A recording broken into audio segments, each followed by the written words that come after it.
पप्पा काय ग? काय आणलात? काय आणू? सकाळपासून गेलोय कामाला रिक्षावरती. 10 वाजता गेलो ना, आता घरी येतोय मी. हो. फक्त 50 रुपये खिशामध्ये आहेत सकाळपासून रिक्षावरती. आणि एवढी पिशवी नेली आपल्या सामानासाठी. फक्त रिकामी पाण्याची बॉटल आहे. पाणी घ्यायला पण पैसे नव्हते, 20 रुपये. फक्त सकाळपासून 50 रुपये कमवले. आता तूच सांग मला की आपण मुंबई सोडून चूक केली का? आज 3 महिने मी ते वैतागलोय अक्षरशः. ही धंदे गाडीचं काम निघतंय, गाडीची पासिंग येते. मुंबईत गेलो, मुंबईत नीट काम होत नाही माझी.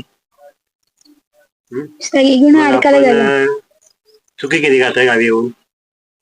गावी मुंबईला आपल्याला कसं कोणी रूम देत नव्हता, आपली कुत्रे आपली तिला. म्हणून आपण आलोय मग गावी. गावी तर आपल्या आणखीन हाल जास्त आल्यापासून. खूप मोठी चुकी केली असं वाटते मला. अक्षय वैतागलो बघ. भाजीला घेऊन गेलो तो पिशवी 50 रुपये काय केलं सांग मला आता. दूध घ्यायला गेलो, दूध म्हणतो 60 रुपये आलं. टॅमॅटो म्हणतो 50 रुपये किलो. भाजी 100 रुपये किलो आहे कोणती पण.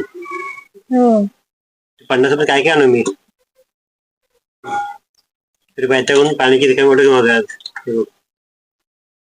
ही मुंबईतून जी गावाला येतात ना, त्यांची अवस्था आहे की मुंबईला राहतो पण गावी आलं ते आपले सेटल आपण होऊ शकत नाही लगेच. आता हे 2-3 वर्ष आपल्याला अशी जाणार होतं. ते 24 वर्ष पाण्यात गेले, आता हे 23-2 वर्ष आपले पाण्यात जातील, पावसात जातील. सांग काय करायचं आता ह्या गोष्टीला? बघा मित्रांनो, ही आहे मुंबईतून जेव्हा गावी लोक येतात त्यांची अवस्था.